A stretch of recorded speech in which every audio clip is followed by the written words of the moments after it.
Blah, blah, blah.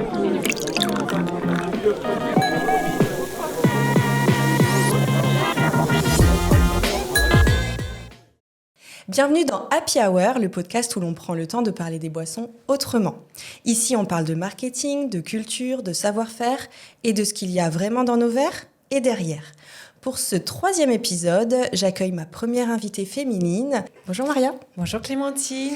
Est-ce que tu peux te présenter ? Bien sûr. Tout d'abord, je souhaiterais te remercier pour cette belle invitation. Je pense qu'on va passer un très bon moment ensemble. Oui. On va très bien parler des boissons et surtout du vin. Moi, je suis Maria Lemaire, je suis directrice de la cave Le Labyrinthe qui se situe à 8 rue du Préau à Reims.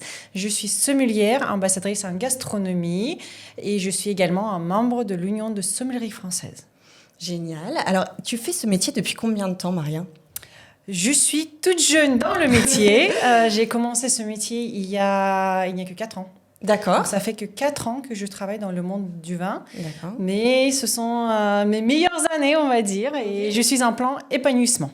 C'est une révélation professionnelle pour toi, la C'est sommellerie ? une reconversion professionnelle pour moi.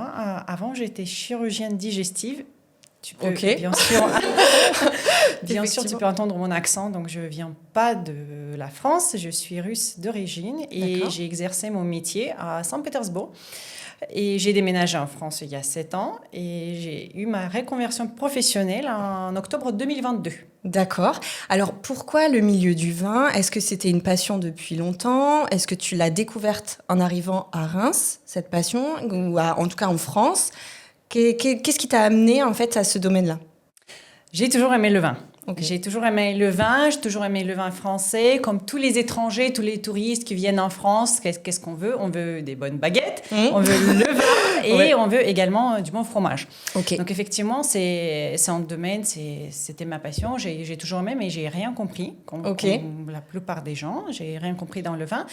Et également, j'étais au croisement de mes chemins professionnels. Donc pour parler un peu de mon métier précédent, en fait, il n'y a pas d'homologation des diplômes russes en France. D'accord. Donc, j'ai été obligée soit recommencer mon parcours professionnel, donc ça veut dire qu'il fallait encore étudier quelques dizaines d'années peut-être, voire soit changer un peu la voie de la profession. Et je me disais, qu'est-ce que j'aimais ? J'aimais le vin. J'aimais la baguette et le fromage. Je voulais juste apprendre. Je voulais juste apprendre.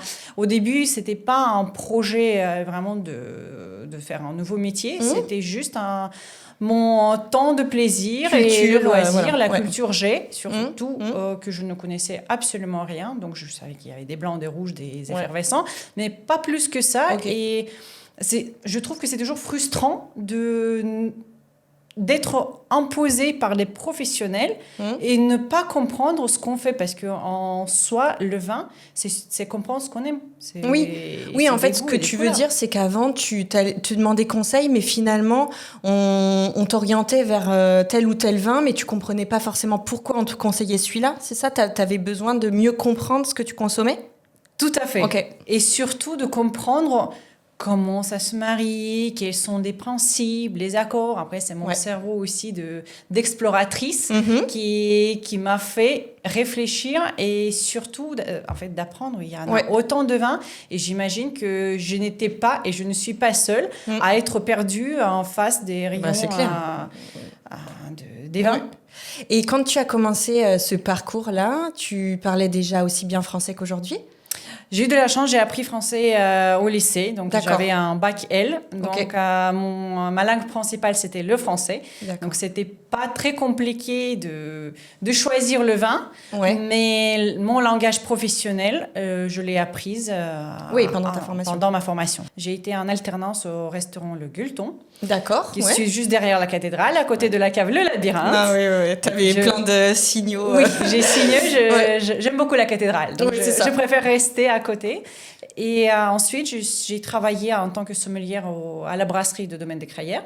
Et finalement, j'ai eu une opportunité de prendre une gestion de cette cave merveilleuse. Blah, blah, blah.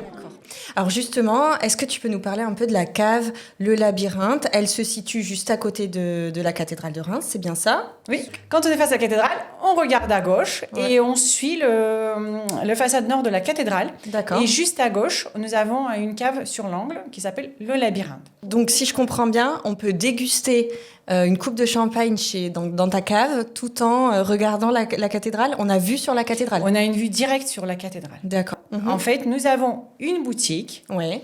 nous avons une terrasse où on sert le champagne au verre. D'accord. Nous faisons les dégustations également thématiques. Mhm. Nous avons une salle de dégustation privée D'accord. où nous faisons des masterclass. Et nous avons encore une salle qui nous sert pour faire des repas privés ou mettre en location pour les entreprises et les particuliers. Au labyrinthe, nous travaillons majoritairement avec des champagnes parce que nous sommes à Reims, nous sommes au pied de la cathédrale. Donc forcément, c'est notre force et c'est notre passion. Ouais. Vous pouvez également acheter du vin. Il y a des spiritueux locaux. Également, donc vous pouvez faire des ventes importées. Vous pouvez déguster sur place. D'accord. Et si vous souhaitez, il est possible également participer au masterclass.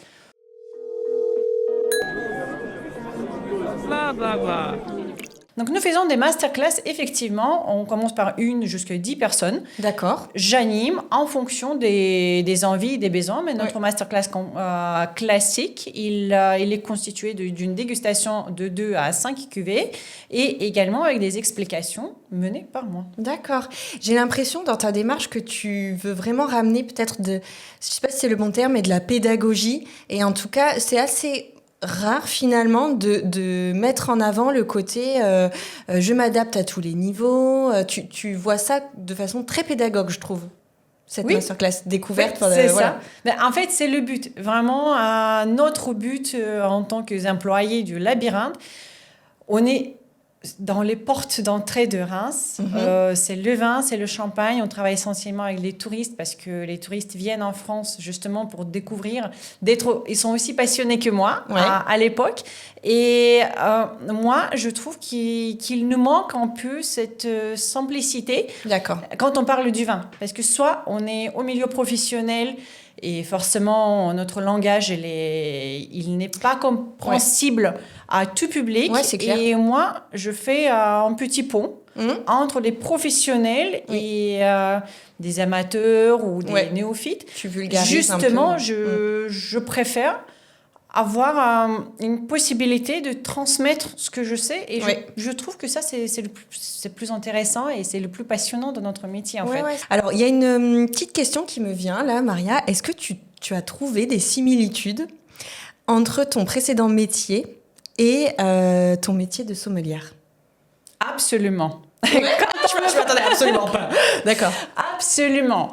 L'amour pour l'éducation. On apprend toujours des formations qui sont permanentes. Si on est soit dans les métiers médicaux, soit on est en sommellerie, on apprend tous les jours, on découvre tous les jours. On n'est jamais à la hauteur de nos connaissances. Et alors, quand tu as annoncé à tes proches, je vais être sommelière, comment ils ont pris la nouvelle? Parce que c'est quand même incroyable comme changement de vie et donc, tu as quitté ton pays d'origine, tu es arrivé en France, tu changes de métier, tu arrives dans une branche qui est quand même assez pointue. En tout cas, c'est l'image qu'on en a, tu vois. Comment ils ont pris cette nouvelle?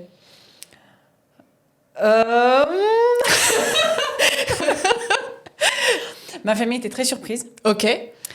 Et je pense qu'il était assez sceptique. Je parle surtout de ma famille française, parce que c'est vrai que c'est un monde qui est assez fermé, on va dire, le monde du vin.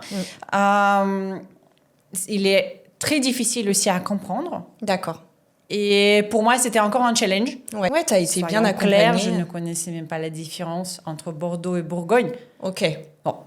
Maintenant, ça va. Géographiquement parlant, oui. Donc, c'est vrai, et c'est pour ça qu'aujourd'hui, c'est plutôt facile pour moi de transmettre mes connaissances parce que je sais d'où je viens et où je vais. Oui, en fait, ce que je comprends de ton histoire, c'est que tu as abordé ce milieu-là aussi avec vraiment beaucoup de sincérité, de passion. Tu avais envie d'apprendre et d'humilité. Et je trouve que, en fait, tu abordes les choses de façon très humble et sincère. Je pense que c'est 2 mots qui peuvent caractériser ton comportement professionnel. Est-ce que tu te reconnais dans ces adjectifs? Merci Clémentine. Je ne pourrais pas dire est-ce que c'est vrai ou pas. C'est vous qui pouvez juger. J'ai toujours les avis Google qui me font très plaisir de lire. Mais en fait, c'est justement c'est le but et ça caractérise moi, ça caractérise le métier aussi. Ouais. Parce que les gens qui font le vin, on parle souvent des sommeliers, on parle souvent des cavistes, mais si on n'avait pas de vignerons, on n'était pas là. Donc, c'est clairement, ce sont des gens qui croient à la nature, qui croient à la vie, qui font confiance aussi. Il est exceptionnel de faire confiance à ce qu'on fait parce que les vignerons aujourd'hui sont confrontés aux aléas climatiques, on va des grêles, des gels, des maladies. Donc forcément, il faut faire confiance. Eux, ils font confiance à leur vigne. Nous faisons confiance à nos vignerons et vous faites confiance à nous. Donc, c'est bien. Quand tu as commencé cette formation, tu as eu des surprises, quelles qu'elles soient, au début. C'était très surprenant vraiment pour moi de voir qu'on est prêt à découvrir, par exemple, des saveurs culinaires. On visite beaucoup de restaurants gastronomiques. Je parle des gens qui s'intéressent à la cuisine. Même quand on ne s'intéresse pas à la cuisine, on mange des burgers, on mange des sushis, on mange une cuisine thaïlandaise. Les saveurs sont complètement différents. Mais nous sommes bloqués dans les vins. Ouais, t'as pas tort. C'est vrai.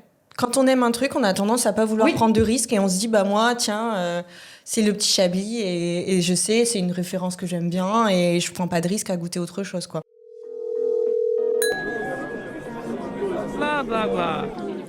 Et est-ce qu'il y a beaucoup de femmes dans ce milieu ?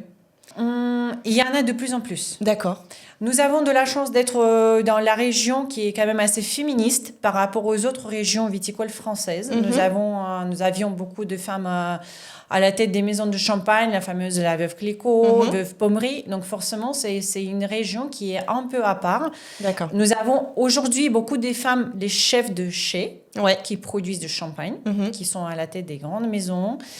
Et par contre, c'est vrai qu'il y a moins de femmes en sommellerie. Il y a plus de femmes, des commerciaux, des femmes commerciales dans les entreprises, mais pas beaucoup de femmes qui travaillent dans ce milieu, c'est vrai. Mais il y en a de plus en plus et ça fait plaisir. Oui, c'est clair. Et je pense aussi c'est notre force aujourd'hui d'avoir cette diversité des hommes-femmes parce que les approches sont différentes. On peut se compléter parce que moi, j'apprends chez les femmes, chez les hommes, chez tout le monde. Et forcément, et les goûts sont également différents. Les hommes et les femmes, on n'aime pas les mêmes choses. Et on peut voir aussi les statistiques. Aujourd'hui, les ventes des vins blancs augmentent. D'accord. Parce que les femmes, elles ont commencé à consommer un peu plus de vin qu'avant. Et les hommes, ils préfèrent toujours des vins rouges, par exemple. D'accord. Donc, c'est intéressant.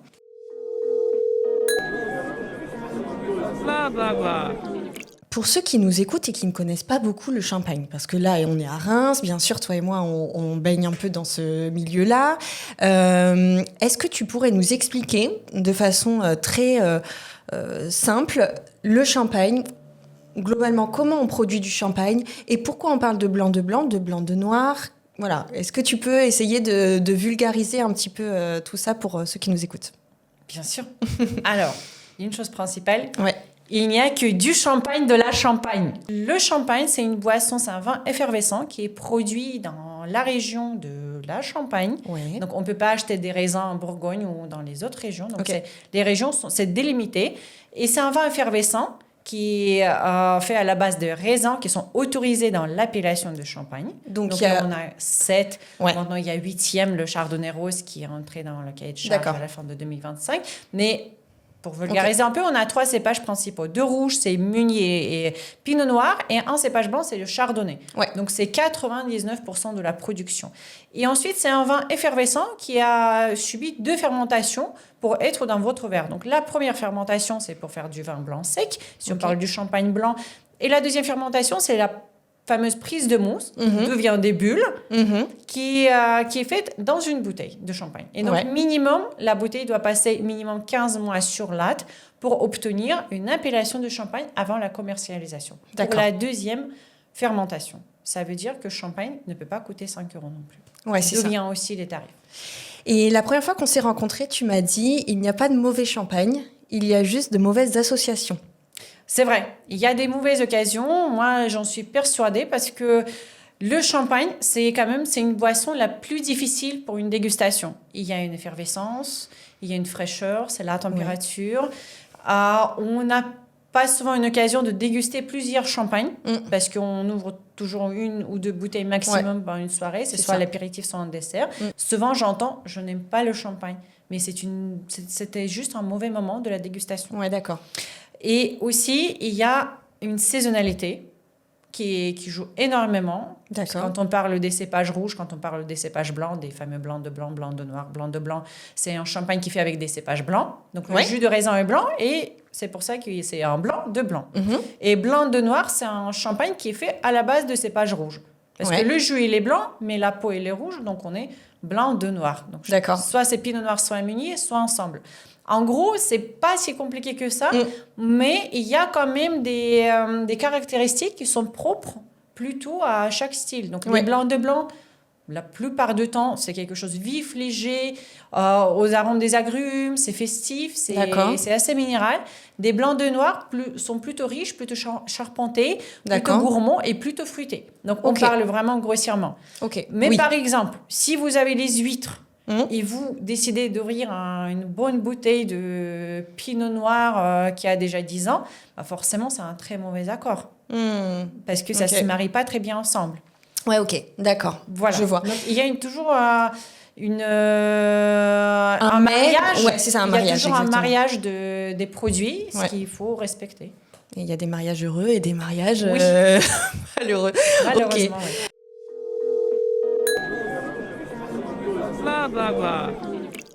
Quelqu'un qui arrive à la cave et qui te dit bah voilà, je voudrais ramener du champagne dans ma famille, je sais pas comment le choisir. Quelles sont les questions que tu vas poser pour orienter le choix? Il y en a 3. Est-ce que c'est pour un cadeau, c'est pour offrir ou c'est pour soi-même?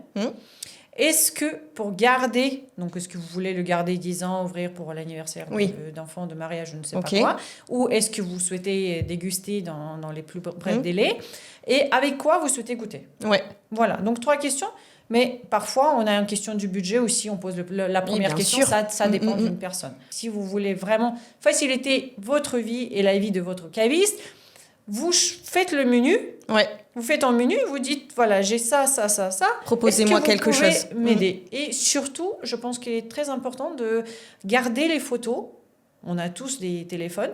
Gardez les photos des bouteilles que vous avez aimées. Petit dossier dans le téléphone, on met les photos dedans. On peut faire même 2 dossiers. Le premier, j'aime. Le deuxième, j'aime pas. Comme ça, vraiment, c'est Là, c'est ton client parfait, celui qui vient avec ça. Avec j'aime pas. Ok. À partir d'aujourd'hui, je me fais un dossier j'aime et j'aime pas. Mais c'est vrai que c'est plus facile. Non, mais c'est hyper intéressant. C'est plus facile et c'est plus intéressant. Est-ce qu'on peut dire des vins, ce qu'on vient de dire au niveau du champagne, c'est-à-dire il n'y a pas forcément de mauvais vins, mais des mauvais accords. Qu'est-ce que tu peux nous dire de façon générale sur le vin? 10 bouteilles de vin vendues en France. Il y a 5 bouteilles qui ont été vendues au supermarché. Donc, c'est-à-dire à la grande surface. 3 bouteilles dans la restauration. 1 bouteille au domaine viticole. D'accord. Et 1 bouteille chez caviste. Donc, nous représentons que 10% en fait, de vente de vin en France. Les vins, c'est un produit artisanal. Mais il y a des vins qui sont industriels, plutôt industriels. Donc, si on est dans la grande surface, il ne faut pas chercher un produit unique. Par contre, on peut au moins connaître des appellations qu'on aime. Si on regarde la carte de la France, on la divise en 2. Tout ce qui est au nord, la partie nord, ça va être plutôt... Bon, après, c'est grossièrement. Oui, je t'écoute. Ça va être plutôt les vins qui sont plutôt légers, plutôt fruités, légers. Les vins du sud sont plutôt riches, charpentés et généreux. D'accord. Donc, si toutefois, vous souhaitez un petit vin rouge léger pour un apéritif avec un saucisson et des copains, il ne faut pas chercher à Châteauneuf-du-Pape ou à Bandol. Donc, on va déjà choisir quelque chose au nord. Au nord. Si vous souhaitez faire vraiment simple, il y a une réponse magique. Accord régional. Ça, j'adore. Ah oui? Tu veux une pizza, tu vas chercher un bon vin italien. Donc, tu ne te poses même pas des questions. Si tu as une pizza avec du saumon, tu prends un vin blanc. Si tu veux je ne sais pas, la viande hachée, tu prends du vin rouge italien. Si tu souhaites faire une planche fromage chèvre, on va chercher les vins de Loire, par exemple, le crottin de Chavigneul, et on va devant le Pouilly fumé, on fait Sancerre. J'adore l'idée. C'est super facile. C'est trop bien, c'est un très bon conseil. C'est quelque chose de très pratique. Et pour nous, pour les professionnels, c'est facile.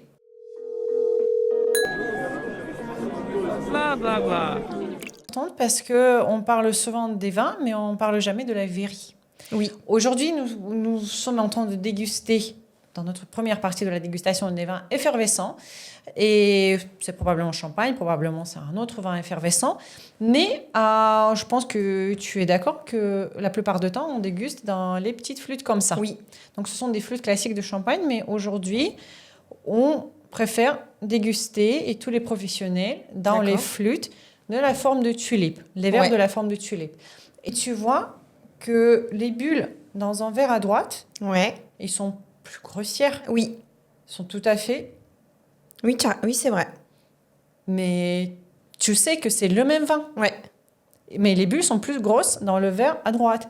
Pourquoi c'est comme ça? Parce que quand on déguste dans les flûtes, le chemin que la bulle doit parcourir jusqu'à la surface, il est plus long. Ouais. Donc forcément, il grandit, il prend la taille. D'accord. Donc c'est pas parce que le vin il est médiocre oui. que les bulles sont grosses. Non, c'est juste la verrie qui est mal adaptée. Mais tu sais que dans la tête de beaucoup de personnes, les bulles fines sont gage de qualité. Oui. Okay. Je le sais, c'est pour ça que j'en parle. Bah oui, tu fais bien. La première, parce que c'est justement ça qui joue.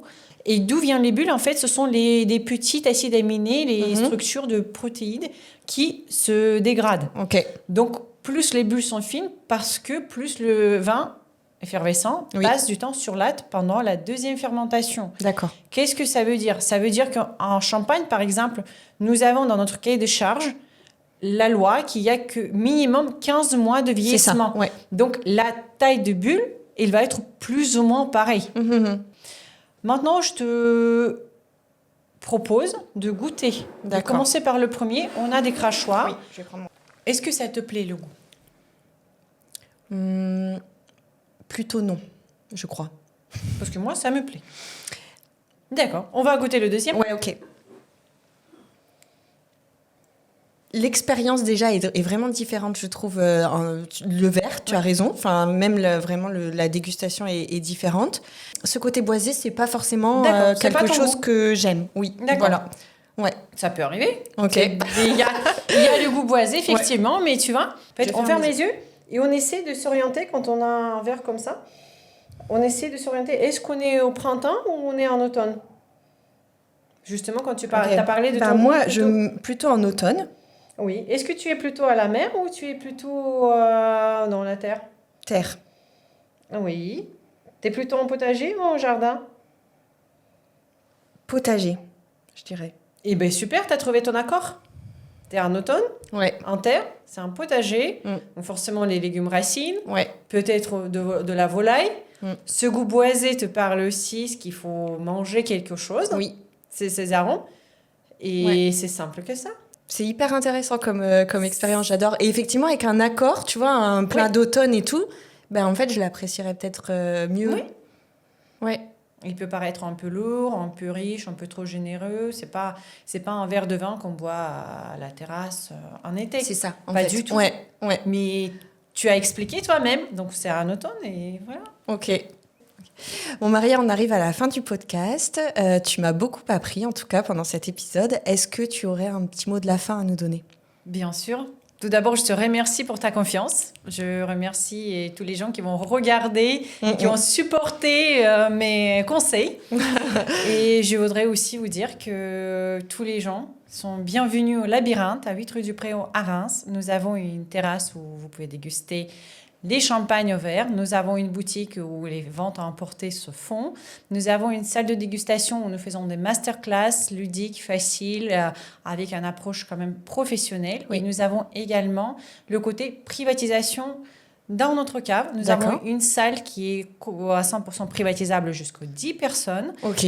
Nous pouvons faire les réunions dans cette salle qu'on peut mettre en disposition pour une location. Nous faisons des repas privés avec des chefs et nous pouvons également privatiser tout l'espace labyrinthe pour les occasions, des mariages, des baptêmes, les fêtes en famille. D'accord. Toujours avec des bons vins, des bons champagnes et un très bon conseil.